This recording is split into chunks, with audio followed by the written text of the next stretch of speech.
Last legislative session, you saw dozens and dozens of bills that would ban trans girls from girls' sports. Like, I just want you to imagine that this is happening to yourself. And now all of a sudden the state has more control of your body than you do. This actually will ruin lives. The people who invented the term gender ideology was actually the Vatican. It was not just meant to talk about trans people. It was supposed to encompass also the right to abortion, feminist thought in general, and gay rights. Just seeing fight and knowing that people who I wasn't expecting are actually on our side, that gives trans people hope. Speak up. Don't depend on trans people just to advocate for ourselves, because we're really a small group of people, and we need all of you to sort of have our backs on this.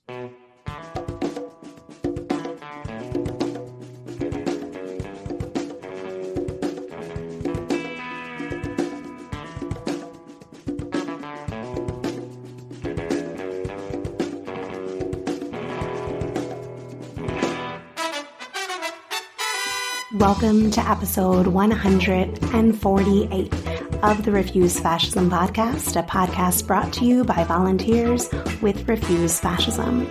I'm Sam Goldman, one of those volunteers and host of the show. Refuse Fascism exposes, analyzes, and stands against the very real danger and threat of fascism coming to power in the United States. In today's episode, we share an interview recorded in late February with Katelyn Burns regarding the anti-trans eliminationist agenda, seeking to not only punish and criminalize trans folks and their healthcare providers, and for minors, their parents, but erase them from existence. Katelyn is a freelance journalist and streamer. She's a columnist for MSNBC and Extra Magazine, and the co-host of Cancel Me Daddy podcast. Thanks to everyone who goes the extra step and rates and reviews the show on Apple Podcasts or wherever you listen. Bill over on the YouTubes wrote, quote, "As usual, you hit it out of the park. Living in the fascist state of Florida, this hits home every day. To hear these students speak is just another fantastic support to this country that you provide. Thank you." End quote. If you appreciate the show like Bill and want to help us reach more people who want to refuse fascism, be a gem. Go write a review and drop 5 stars wherever you listen to your pods. Tell the people out there in podcast land, please, why you listen, and they should too. Subscribe, follow, so you never miss an episode. And of course, keep up all that great commenting and sharing on social media. Oh yeah, and shout out to our new patrons. You can now become a patron of the show for as little as $2 a month. You can support the work of the show and join the community refusing fascism in the name of humanity. Sign up over at patreon.com/refuse fascism. Before we get into it, I want to give some shout outs and a little bit of news, but just a little. Shouting out folks this week that are rising up and refusing fascism, especially the youths. First up, lots of love to people who joined International Women's Day actions around the country and around the globe, standing up for the liberation of women. A special shout out to folks in Texas who staged a sit-in at the state capitol with the demand legal abortion on demand and without apology nationwide and everywhere. And a special shout out to our sisters in Miami who staged a die-in at Miami's Freedom Tower. DeSantis is poised to sign into law a 6-week near total abortion ban. Already there's a 15-week abortion ban in effect in the state. This new cruel ban will further decimate abortion access, not only in Florida, but in the entire Southeast region.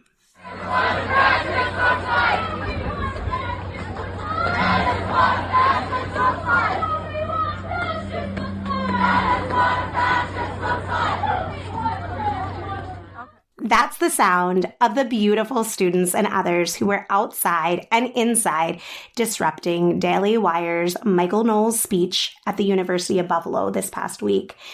Cheers, cheers, cheers to all the badass students who declared fuck fascists as they got dragged out and that they won't be eradicated. And so much love to everyone who declared they will fight for our trans siblings' lives and futures.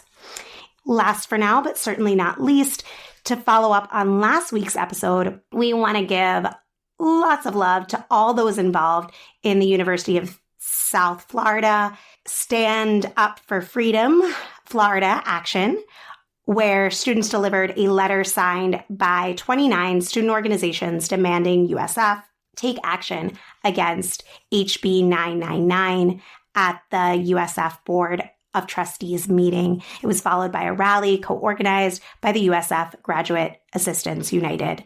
We also want to let listeners know that University of South Florida students are calling for the charges to be dropped on the 4 activists arrested while protesting DeSantis' attacks on public education. We're going to link to their petition in the show notes, so check it out. I wanted to share 2 statements from students from that action. First, from Liam O'Reilly. He shared, quote, "Fascism latches onto the fears people have and tells them that their problems aren't the problems of the system failing, but that these problems are caused by trans people, by Black people, by gay people, or whatever new marginalized group it will be tomorrow. Because that's what fascism is, an ideology predicated on fear. But we are not fearful," end quote. And from Charles, quote, "You cannot put a price tag on the spaces students create for themselves. Our values, our cultures, and our experience bring us together. These spaces are where we build connections, form friendships, and even find family.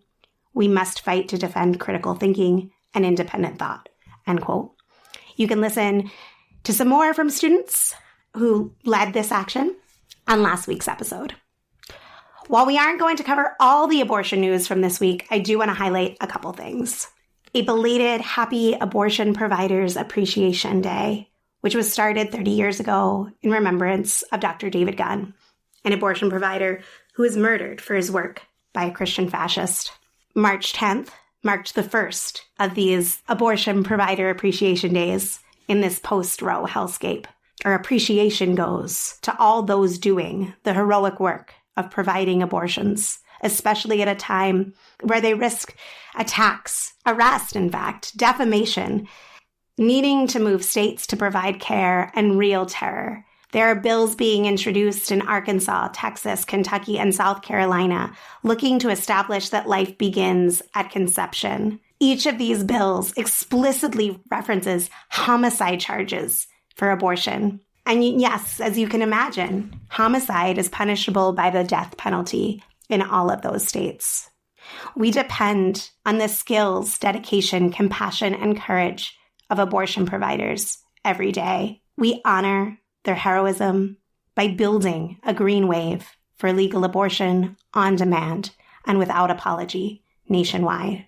In the fascist Republic of Texas, 3 women have been sued for wrongful death after allegedly helping their friend obtain abortion pills. An abusive ex-husband is using Texas's abortion ban to further abuse his former wife. What the women are being punished for with this lawsuit isn't the wrongful death of the fetus. They're being punished for acting as if this woman is entitled to a life beyond her husband's control. And no surprise to anybody, the lawyer for this abusive ex-husband is SB 8 author Jonathan Mitchell. So it's happened. Now the question is, will we allow this? Will we accommodate to it? Will we say, there's no way he will win? Like people said, there's no way they will overturn Roe. Or will we resist? We'll be covering this story more, including hopefully sharing from Rise Up for Abortion Rights, Texas. Since I spoke with Katelyn, who you're going to hear the interview with just in a few of the legislative crimes against trans people that we discuss in the interview have advanced. Tennessee signed 2 bills into law. SB 1 is a categorical ban on gender-affirming care for trans young people, while SB 3 attempts to ban drag shows. Meanwhile, Kentucky's ban on trans healthcare for youth has advanced through their state house. Tennessee's law cruelly demands trans youth detransition within 1 year. Meanwhile, fascist talking head Michael Knowles said the not-so-quiet part loud enough at CPAC that even the mainstream media and blue checkmark Twitter could not deny that this fascist program is genocidal and eliminationist. If this was all that these fascists were doing or capable of, this would be bad enough to warrant people across this country rising up and ejecting them from any ounce of power anywhere and putting this so-called quote-unquote reasonable debate about trans people's humanity behind us in the trash heap of history. But let's back up a bit from the individual states and pundits. When we talk about fascism, and on this show, we talk about this scientifically, we aren't talking about a conservative pendulum swing or some asshole with swastika flags in their basements. We're talking about a qualitative transformation of the form of rule in this country. This modern American fascism has been building for decades, and it has roots deep down to the very founding of this country. And just 2 years ago, they almost consolidated that power in a violent coup attempt, which, to be frank, has not ended yet.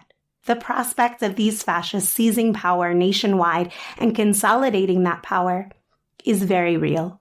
And what we are now seeing in these states will be just a taste of what comes down across this country, a taste of what they mean when they talk about retribution. Look, Trump wasn't able to overturn Roe while he was in power. Did that stop them?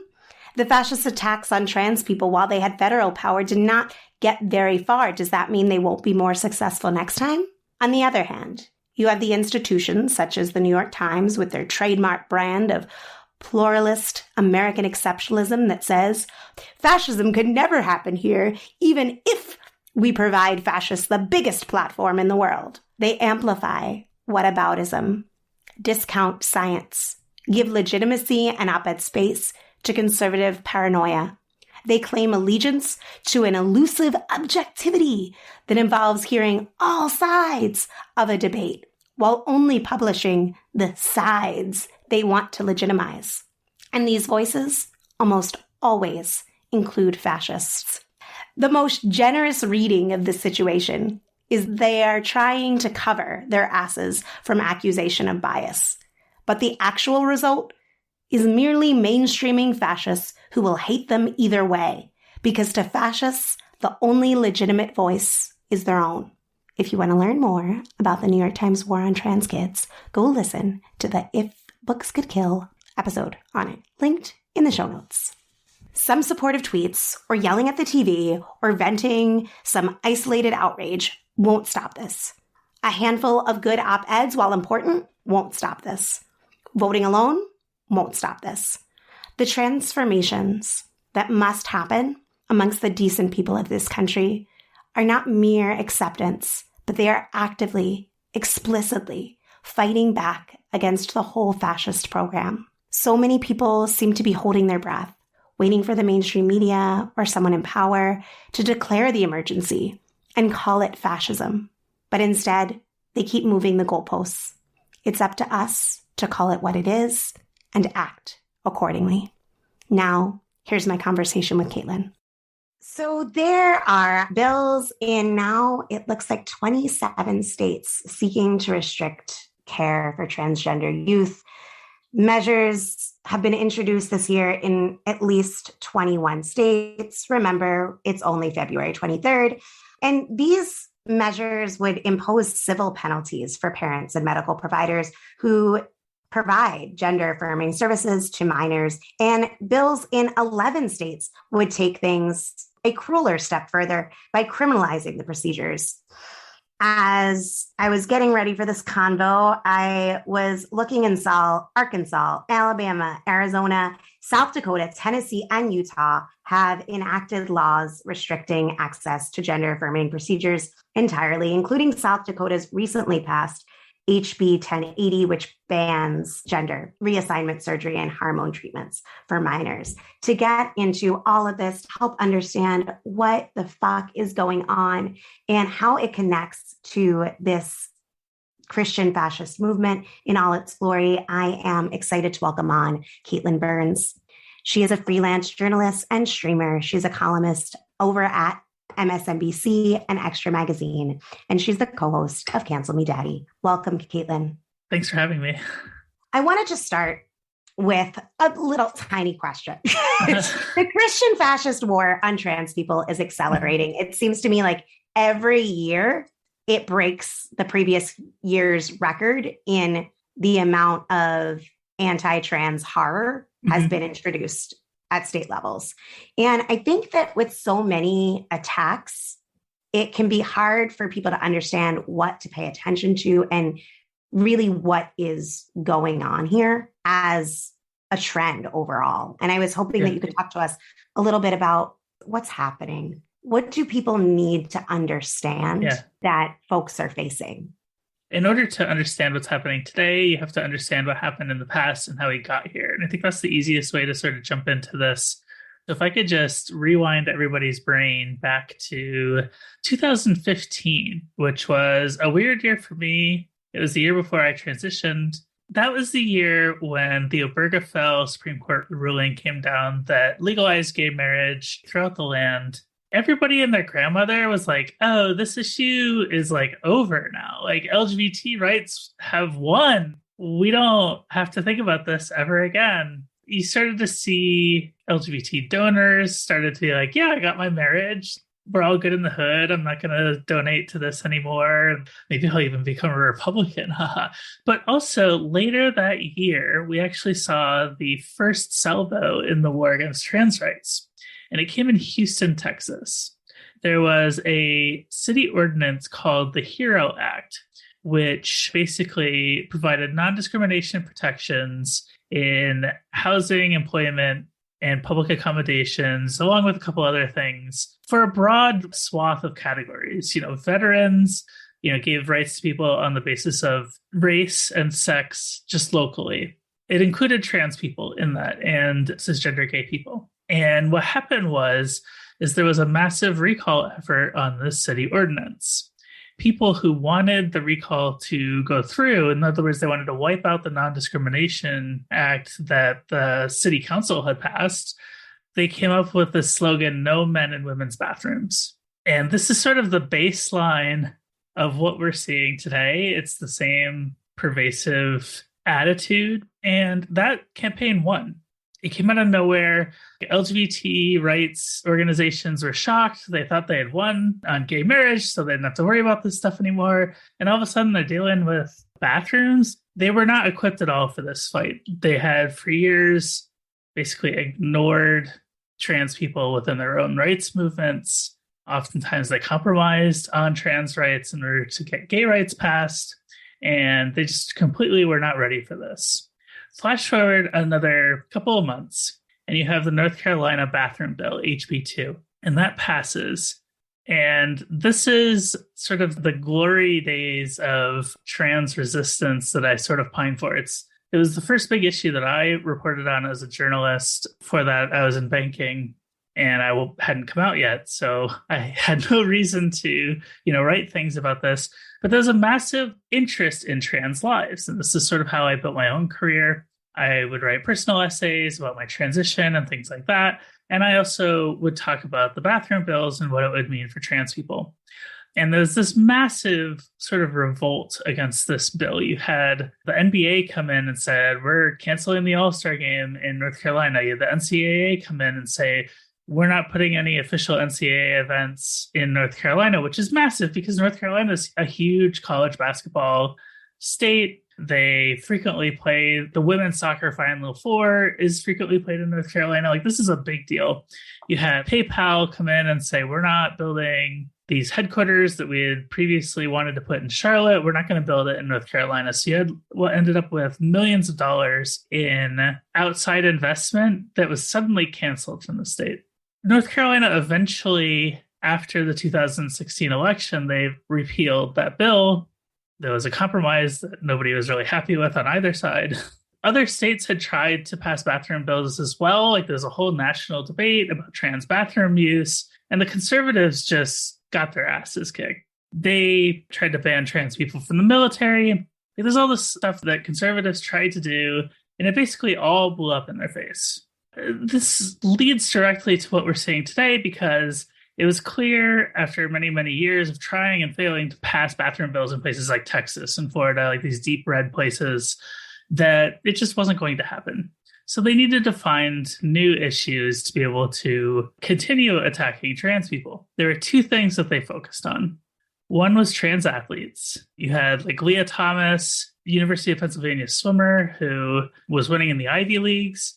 And everybody thought, oh, she's an unstoppable force in women's swimming. It turns out she was pretty good for the Ivy League, but she wasn't going to go to like the Olympics or anything. But that didn't stop conservatives from making a huge issue out of it. So last legislative session, you saw dozens and dozens of bills that would ban trans girls from girls' sports. You saw, I think, Kentucky had literally one trans athlete in the entire state, and it was a middle school field hockey player who actually lobbied the school to start a field hockey team. So like there would be no team without this trans girl doing the work. And Kentucky came in and was like, no, you can't play. None of her teammates wanted it. None of her opponents wanted it.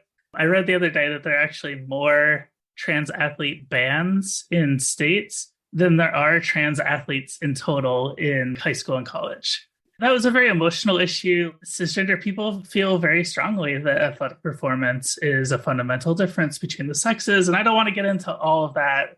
But the second one was they really started to focus on whether or not trans kids should be allowed to transition at all in any way. Again, you're seeing dozens and dozens of bills being introduced. They've recently added the drag show bans, the first of which passed this morning on the day of recording in Tennessee. They've had to evolve over time to get to this point.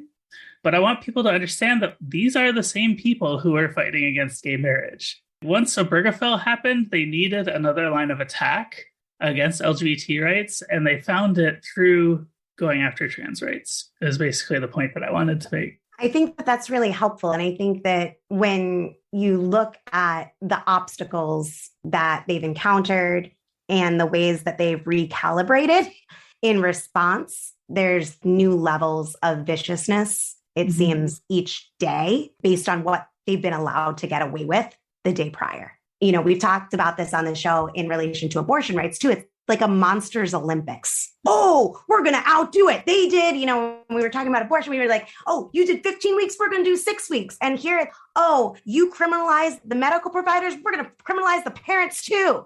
And every day it's a new form of cruelty. I mean, the same cruelty, it's just more and more sinister.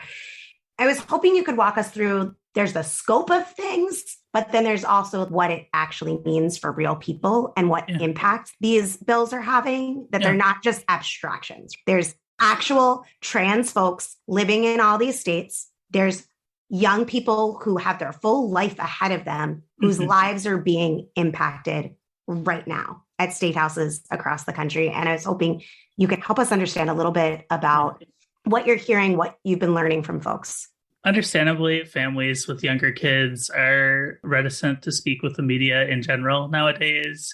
I don't push them too hard to speak with me because I don't feel the need to put a target on people's backs. I have plenty of trolls that weirdly and obsessively read everything that I write. But I wanted to ask your readers to join me in a thought exercise, if they could. Remember back to junior high, which is just the worst. I mean, everybody knows it's the worst. Your body's doing weird things. It's awful. All of a sudden, everybody's just a huge bitch, boy or girl, it doesn't matter. Just imagine yourself back in this time. Now imagine that you've been going to school for years and everybody in your class thinks of you as a boy or girl, whatever you identify as. Now, I want you to imagine that the state comes in and bans these pills that you take every day, or bans like an implant that you got a couple of months ago. And now all of a sudden your body, because you can't take that medication anymore, your body starts changing into the opposite sex. Now, none of your friends know that you were trans in that situation, and your body just starts its natural puberty. In the meantime, you had kept that a secret from everybody for years because you just wanted to lead a normal childhood. This is a situation that's being faced now by hundreds of kids throughout these red states where these things are passed. Thankfully, I believe most of the bans have been enjoined in federal court. There's actually a case in Arkansas, which should be the first sort of court decision to see. But I think a lot of these have been paused while the courts work this out. I have no faith in the court system. They already proved that they decided that the government can decide what you do with your body when they overturned Roe v. Wade. I don't really have much hope for this. But I just want you to imagine that this is happening to yourself. And all of a sudden the state has more control over your body than you do. And you're just a middle school child. This actually will ruin lives. And I don't think people get that. I think that a lot of people, they approach this issue and they're like, oh, this is scientific and it's being studied and we don't know this, that, and the other thing. But if there's real people on the other side of these, they're real people who have their own hopes and dreams, their own needs. They would rather be worrying about their math homework than whether or not their doctor is going to get thrown in prison. Well said. It is disgusting to me personally when people throw out all these things about science, and I love science, and what is being promoted isn't science. And they're not actually listening to medical professionals who, by and large, support. It's not that everything is understood and perfectly worked out, but it is human beings at play. Yeah. And we need to remember people's humanity, which seems to be very easily dismissed by those same people. One of the things that I really appreciated in your piece for Extra Magazine, that will be linked in the show notes, folks, was how clearly you painted the stakes for people. We on the show have talked a lot about this triad that fascist movements kind of foment and rely on: patriarchy, American chauvinism, xenophobia, and white supremacy. And we have seen this patriarchy strand really, really advance in the past several months with viciousness. And this, what we on the show would refer to as a Christian fascist movement, they have an aim, an eliminationist aim, where even one trans person is too many. I thought that you just did such a brilliant job at clarifying for people what is at stake. And there was one part that I wanted to highlight for listeners to really just consider. Katelyn wrote, quote, "Think about it. No legal recognition, no healthcare, and no recognition within broader society. What kind of life would that leave for us trans people? None," end quote. From what I hear, what you see in the news, and oftentimes in conversations, there's this dismissing or almost belittling of these attacks. Oh, well, they're not doing it to trans adults. This is just about kids. Or it's just about bathrooms. Why are you getting so upset? Or it's just about sports. It's not that big of a deal. Or it's just at a state level, or it's just those states. There's always this way that it kind of gets minimized or accepted. And I just wanted to give you the opportunity to kind of speak on that and on why you think it matters that people understand that the direction that this leads is genocide. Yeah, I mean, it's that phenomenon of, oh, it's just this, it's just that. Well, you start chipping away and eventually you're not going to have anything left. It's, oh, I'm going to chop off your pinky. And it's just your pinky. It's a very small part of your body. You don't need your pinky. And then the next day it's, oh, I'm going to chop off your ring finger. You don't need the ring finger. And eventually you look up and, oh my God, you don't have any fingers left and you can't use your hand. So I don't necessarily buy into, oh, it's just this, it's just that. And I've had some sort of deeper thoughts on this lately, and I actually have this recurring nightmare. And I have no way of knowing if this is true. I'm not a historian or anything, but I think this has happened to trans people before. Of course, we know that the literal Nazis, the German version, under Adolf Hitler, actually burned down the first gender clinic in, I think, world history, which you can read about. Teen Vogue has an excellent article about it. History.com has another article about the clinic the Nazis literally burned down. People don't realize that those famous pictures of the Nazis burning books, a lot of those were literally just from this clinic. They don't teach that part in American history when we learn about World War II for some reason. But I go back even further to that. The word travesty comes to mind because the root of travesty is actually an Italian word for male crossdresser. And I think to myself, gosh, the meaning of that word now, and it makes sense, right? Because transvest is cross-dress. I'm thinking to myself, people have been transphobic for years to the point where literally our word for injustice used to mean men in dresses or whatever. There's some other thought too that the English word bad derives from the Old English badal, which also meant men in dresses. That's more disputed, so I don't actually claim it. But I keep thinking to myself, what if this has happened over and over and over again throughout history? We know that there were indigenous people who in modern times would be considered non-binary, and we know that Christopher Columbus landed in the Caribbean and met those people and fed them to his dogs. I have this nightmare that this has been happening to trans people every couple of decades, literally since the beginning of time, and I actually don't know how to deal with the existential dread of that. You mentioned like Christo-fascists. The big thing I wanted to say to your readers is you hear the anti-trans side talk a lot about gender ideology, and I want them to know that the people who invented the term gender ideology was actually the Vatican. It was not just meant to talk about trans people, it was supposed to encompass also the right to abortion, feminist thought in general, and gay rights. So when you hear people saying, we must oppose gender ideology, you should know the root of those words too, because they came from the Pope man himself, even the progressive Pope. Even the progressive Pope. I really appreciate that context. By the way, your readers can learn more about that in a great book called Anti-Gender Campaigns in Europe. It's an academic book. It's very dense, but it's mind-blowing. I guess what I was thinking about in terms of overall what you were saying was that this is a attack that's multi-sided. There's what happens at the state levels through the government. And then there's also these shock troops, and they work in tandem. As the anti-trans legislation goes through, there's also the Proud Boys harassing drag shows. As the legislation moving forward to prosecute medical health providers who provide gender affirming care, there's these lunatics who protest outside of children's hospitals. It's this multi-sided effect. And I was wondering if there was anything regarding the relationship between what happens in the legislature and what happens at healthcare centers, at pharmacies, at wherever people are in their daily lives, whether there's anything that you wanted to highlight there.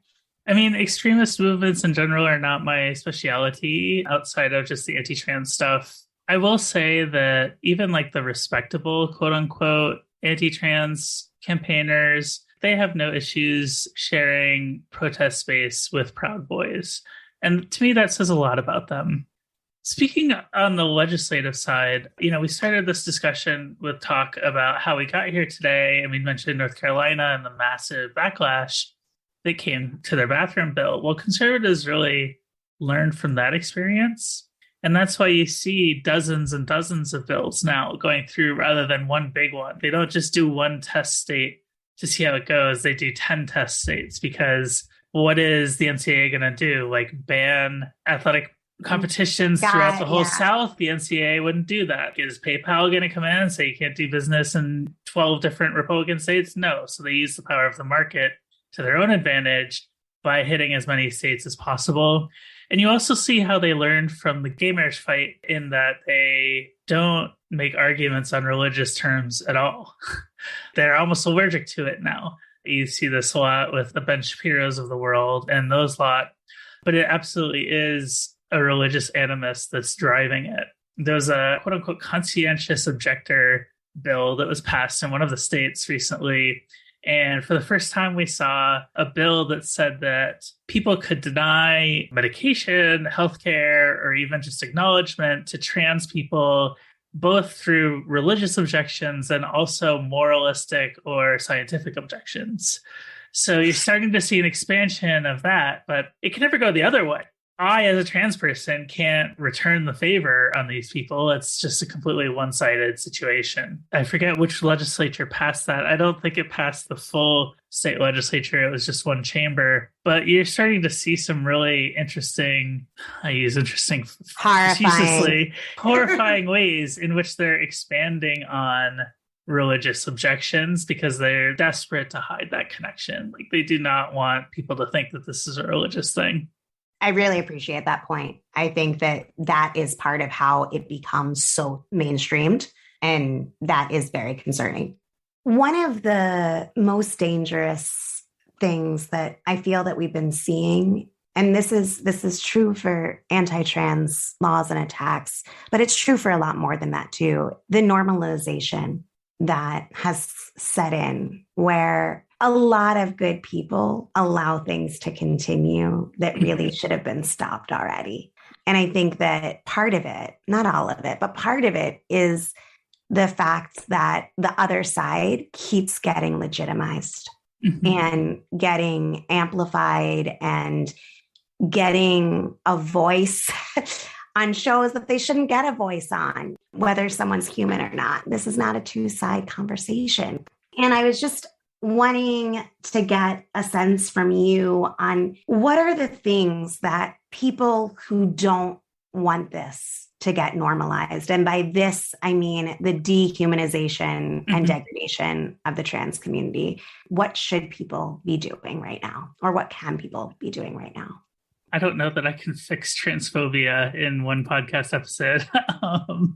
I think one thing that's really helped is seeing people speak up on our behalf is just a huge thing, even if it's just on social media, although, the sort of Twitter activism gets rightfully so a bad rap.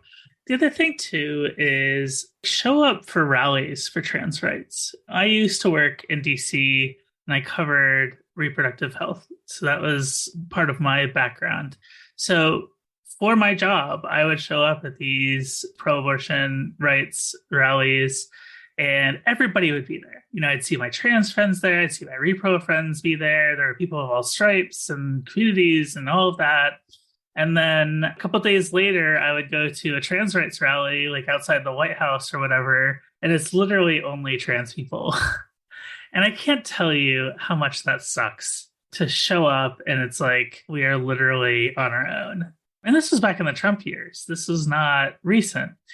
I think just being vocal and showing up goes a long way. Trans people notice this. This is the stuff that we talk about when we are on our own and you all are not around us. I'll give you a great example. I was feeling quite hopeless personally a couple of weeks ago. We were on the backs of multiple sort of New York Times fuck-ups on covering trans issues. These bills are starting to pass the legislature, and I'm like, it's over. And then we had the response to the New York Times from hundreds of New York Times contributors criticizing the paper and just asking them to be fair to trans people. And I can't tell you what that did for my mindset. All of a sudden, I'm seeing names of people who I didn't even know they knew trans people existed. And they're out there calling out the New York Times and being like, hey, this coverage is not like your other coverage on other issues. Can you maybe make it that way? And of course, the New York Times shit themselves over it. But just seeing fight and knowing that people who I wasn't expecting are actually on our side, that gives trans people hope. If there's anything I can say, it's just speak up when you feel that you have to. Don't depend on trans people just to advocate for ourselves, because we're really a small group of people at the end of the day. And we need all of you to sort of have our backs on this. And Katelyn, is there anything else that you wanted to mention, bring up, touch on that we didn't? This is going to sound weird, but I wish I had a different job. So let's get this over with so I can find some new employment. Let's do just that. You can find more from Katelyn. We'll link to your MSNBC column. We'll link to the extra article. Is there anything else that you want to share with folks? I would say my Twitter is probably the best place to keep up with everything that I'm doing. And it's at transcribe. That's with 2 S's. So TRANSSCRIBE. I'm a transcribe. I'm doing a transcription. So got that. Thank you so much, Katelyn, for joining us. Thank you. Thanks for listening to Refuse Fascism. We want to hear from you. Share your thoughts, questions, ideas for topics, or guests, or lend a skill. Our Q&A episode is coming up next week, and we want to speak to your burning questions. So seriously, send them our way. Tweet me at Sam B. Goldman, drop me a line at samanthagoldman at refusefascism.org. Leave us a voicemail by visiting anchor.fm/refuse-fascism and hitting the message button. We're also on Mastodon, so see the show notes for that link. And if you want to support the show, it's simple. Show us some love by rating and reviewing on Apple Podcasts or your listening platform of choice. And of course, follow, subscribe so you never miss an episode. Become a patron to support our pod and content creation to help people understand and act to stop the fascist threat. For as little as $2 a month, you can help make a difference in producing and promoting this independent weekly podcast. Become a patron of the show for $5 a month, and you'll gain access to invite-only virtual events. We're going to have our first one coming up in April. And if you really value the show and it's within reach to support at $25 a month, you get a beanie, a shout out on the show, in addition to the previously mentioned perks. Give today at patreon.com/refusefascism or make a one-time contribution by visiting refusefascism.org and hitting the donate button. Thanks to Richie Marini, Lena Thorne, and Mark Tinkleman for helping produce this episode. Thanks to incredible volunteers. We have transcripts available for each episode, so be sure to visit refusefascism.org and sign up to get them in your inbox. We'll be back next Sunday. Until then, in the name of humanity, we refuse to accept a fascist America.